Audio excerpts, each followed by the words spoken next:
और आपको बता दें कि पश्चिम बंगाल में ममता बनर्जी की अलग ही सियासत चल रही है और वहां पर वो धरना देने के लिए पहुंच गई है। इलेक्शन कमीशन ने जो कार्रवाई की थी, 24 घंटे का बैन लगाया था उनके प्रचार पर, जिसके विरोध में ममता बनर्जी पहुंच गई है गांधी प्रतिमा के सामने धरना देने के लिए। हालांकि डेरेक ओब्रायन ने, जैसे ही यह खबर सामने आई कि इलेक्शन कमीशन ने कार्रवाई की है, 24 घंटे का बैन लगाया, डेरेक ओब्रायन ने कहा कि ये इतिहास में काला दिन इसे कहा जाएगा। और उसके बाद टीएमसी काफी आक्रामक है इस पूरे मुद्दे को लेकर। मनोज तिवारी ने भी ये कहा कि क्या ये सिलेक्टिव मोड ऑफ आप सिलेक्ट करके कार्रवाई कर रहे हैं। मनोज तिवारी ने भी इस तरह की बात कही। और अब ममता बनर्जी धरना देने के लिए पहुंच गई हैं इसी बात के विरोध में। आज रात 8 बजे तक ममता बनर्जी के प्रचार पर पाबंदी है।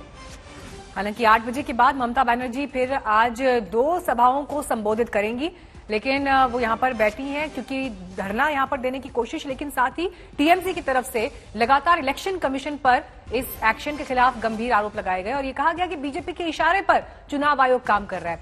ममता बनर्जी पर यह रोक क्यों लगी? क्योंकि बीजेपी ने शिकायत की थी, मुस्लिम्स एक साथ मिलकर वोट करें, ये उन्होंने मंच से कहा था और इसी बात को लेकर शिकायत की थी इलेक्शन कमीशन से बीजेपी ने।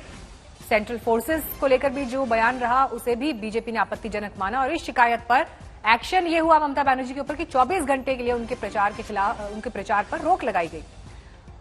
हालांकि अब जहां ममता बनर्जी धरने पर बैठी हैं वहां पर लोग एकत्रित नहीं हो सकते, लेकिन मीडिया का वहां पर जमावड़ा।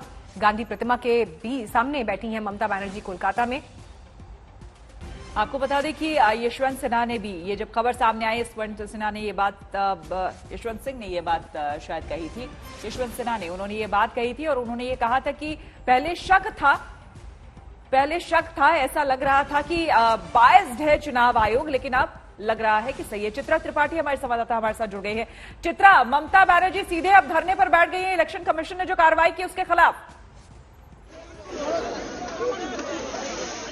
देखिए, माना जा रहा था ममता बनर्जी ने खुद ही अपने ट्विटर पे कहा था कि वो 12 बजे आएंगे, लेकिन उसके ठीक पहले ममता बनर्जी, मेरी आवाज अगर आप तक पहुंच रही हो तो आप बता दें, ममता बनर्जी यहाँ पर पहले ही पहुंच रही है। उनकी तस्वीरें इस वक्त हमारे तमाम दर्शक श्रोता देख रहे हैं। ममता दीदी किस तरह से व्हील चेयर पर बैठी हुई हैं, बिल्कुल चुपचाप इस वक्त बैठी हुई हैं। हालांकि 12 बजे उन्होंने खुद ही कहा था कि वो 12 बजे यहाँ पर आएंगी, लेकिन बिल्कुल शांति से, चूंकि चुनाव आयोग ने 24 घंटे का उनके ऊपर बैन लगाया है। रात 8 बजे से लेकर आज रात 8 बजे तक ये बैन चलता रहेगा, लेकिन अपनी इस अकेली तस्वीर के जरिए दरअसल समूचे बंगाल में एक बड़ा मैसेज देने की कोशिश ममता दीदी की ओर से की जा रही है। जैसा कि इस वक्त हमारे तमाम दर्शक देख रहे हैं, आसपास कोई भी दूसरा नेता नहीं है। वहां पर स्टैंडिंग फैन लगाए गए हैं, क्योंकि कोलकाता में इस वक्त जबरदस्त गर्मी देखी जा रही है और वहां पर 2 स्टैंडिंग फैन लगे हुए हैं। दीदी व्हील चेयर पर चुपचाप बैठी हुई हैं और इस तस्वीर के जरिए दरअसल समूचे बंगाल में वो एक बड़ा मैसेज देने की कोशिश कर रही है कि किस तरह से चुनाव आयोग, जिसको बार बार वो एमसीडी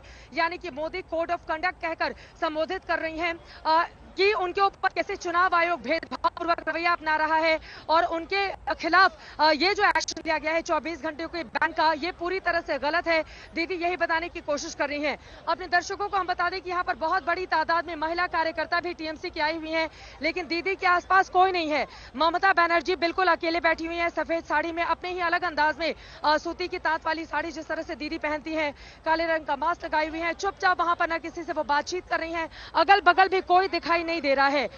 यकीनन 4 दौर का मतदान बाकी है। हालांकि मुसलमानों को लेकर दिए गए अपने बयान को लेकर उनके खिलाफ यह एक्शन लिया गया है, लेकिन दीदी अब यहां पर अगले 4 चरणों के लिए, देखिए जिन शुरुआती 4 चरणों में मुकाबला हुआ उसमें 2 पर बीजेपी लोकसभा चुनाव में भी शानदार प्रदर्शन उसने किया था और उसके बाद भी उसका प्रदर्शन अच्छा रहा था, लेकिन बाकी के 4 चरण के जो मतदान हो रहे हैं उसमें मुस्लिम मतदाता बहुत ज्यादा प्रभावी हैं और इसी वजह से मुस्लिम वोट बटे ना, वो एकजुट रहे, इंटैक्ट रहे।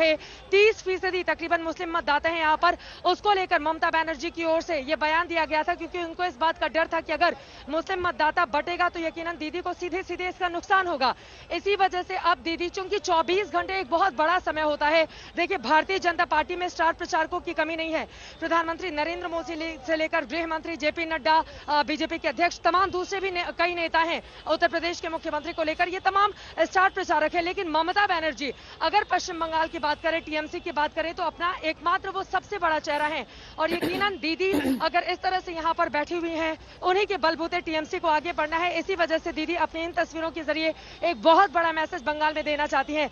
आपको बताती चलो 17 तारीख को जो मतदान होना है उसमें ज्यादातर पहाड़ के क्षेत्र हैं और भी कई हिस्से हैं जहां पर वोट डाले जाएंगे। उसके बाद 22 तारीख को अगले चरण का मतदान होगा, फिर 26 तारीख को 7वें चरण का और 29 तारीख को आखिरी दौर का मतदान यहां पर पश्चिम बंगाल में होना है।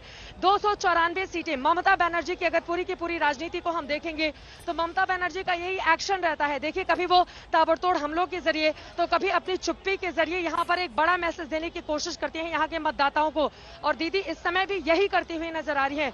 1970 के बाद जिसने अपनी राजनीति की शुरुआत की हो, 34 सालों के लेफ्ट के शासन को ध्वस्त करके अपनी सरकार बनाई हो, लेकिन अब उनको बीते 10 सालों के कामकाज का हिसाब भी देना है। और इसके साथ ही बीजेपी जैसी बड़ी मशीनरी वाली पार्टी से एक तरफ न लोगों की उसके पास कमी है, न ताकत की कमी है, और लेकिन बीजेपी जिस अग्रेसिव तरीके से यहाँ पर चुनाव लड़ रही है उसके मद्देनजर ये माना जा रहा है कि दीदी की ये तस्वीरें जी चित्रा, आपके पास लौटेंगे, आप बने रहिए हमारे साथ।